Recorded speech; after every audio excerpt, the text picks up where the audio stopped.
this as we're off in Week 9. Here comes Jalen Waddle from his end zone. No run back here on the opening kickoff as we'll start at the 25.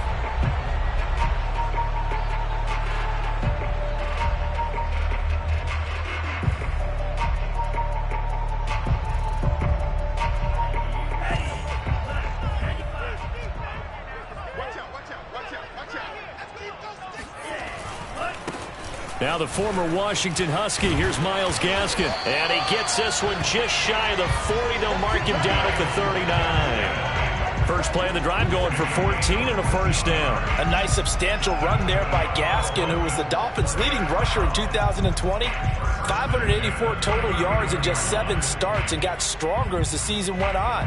Not bad for a 7th-round pick in 2019. He was drafted number 234 overall that season. This is Gaskin on the carry. And he gets this one to midfield before he's brought down. A Miami first down, that one going for a gain of 11. He was well over 100 yards last week. He told us this week, a little ambitious, that he wants to hit that 200 mark. We'll see. Makes sense, though, doesn't it? Have we ever run into a running back that had a great game the week before that didn't think that's just going to naturally continue? Just make sure you feed me the football. And that's what they're all about. Continuity, rhythm, number of carries. Just keep giving it to him. From midfield, here's Tua. He's letting this one go for Fuller. There's Fuller for a Dolphin touchdown. We saw Tua Tagovailoa hit on some big ones in his college days to Henry Ruggs and Jerry Jeudy. And that left arm, pretty underrated in terms of strength.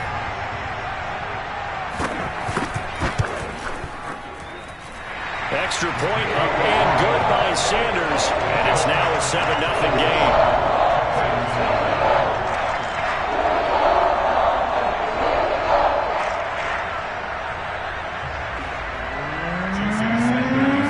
Now after the touchdown, ready to kick it away is Sanders.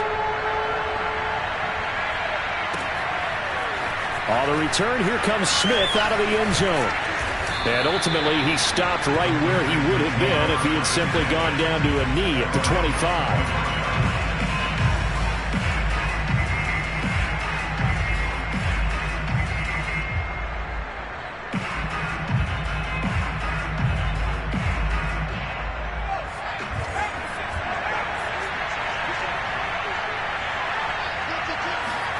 On 1st and 10, it's Taylor.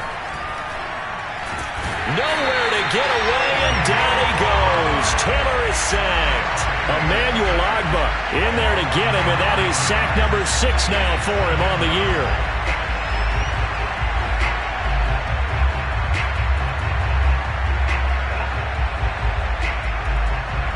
Back quite a ways here, facing 2nd and 19.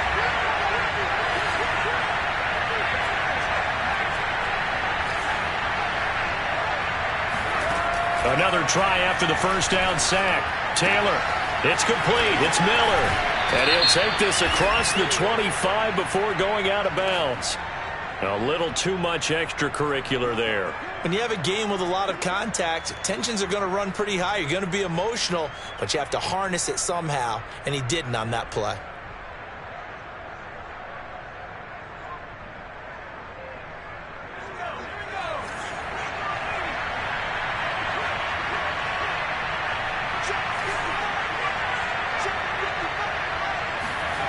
Play action, it's Taylor.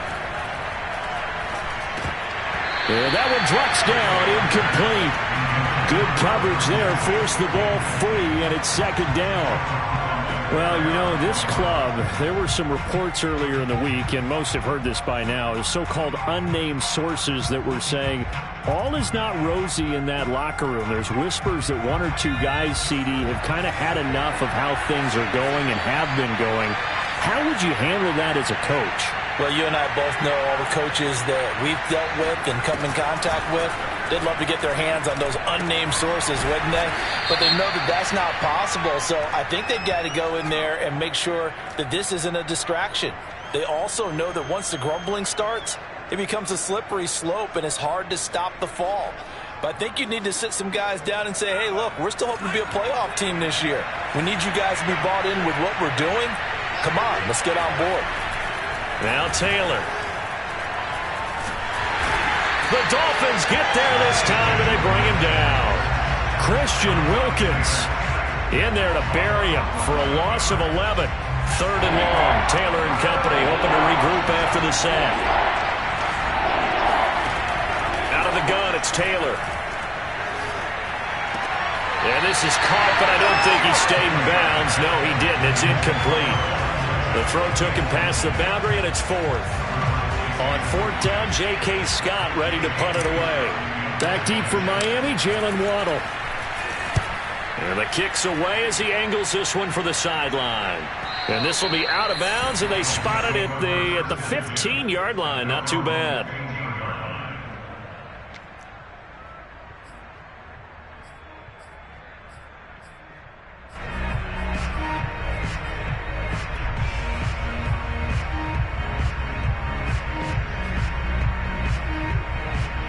The Dolphins at the line ready for their next drive. 5-3 their record at the halfway point. And you have to imagine that there are folks saying, hey, if we do that again in the second half, we're 10-6 and we're a playoff team. He's got a man complete. And they do finally get him, but he takes it to the 25. Every defensive staff harps on limiting explosive plays. Job not so well done there. Yeah, they talk about it all the time. A lot harder to stop, though, isn't it? And when you think of an explosive play, most offensive staffs define them as passes of 20 or more yards and runs of 15 or more yards. They went zooming past that number there. Olivier Vernon brings them down. Well, this defense for the Texans, they were terrific last week in the win over the Rams. And no matter what's done throughout a ball game, it always comes back to blocking and tackling. That's the essence of football. But I think it's hard for people to understand just how difficult it is to tackle, especially open field. Very few missed tackles on tape that I saw last game. This team does a nice job of getting their opponents on the ground.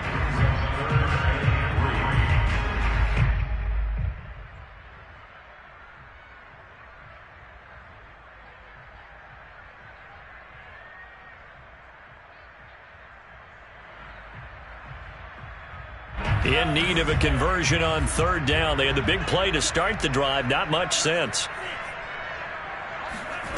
From the gun, it's Tua. To the goal line, but it's incomplete. Brandon, we saw these defenders flying to the football in their win last week, and nothing has changed. They're still moving around quickly and forcing incompletions.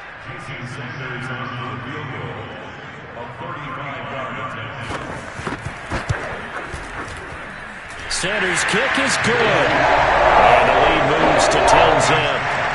So a nice kick there as they are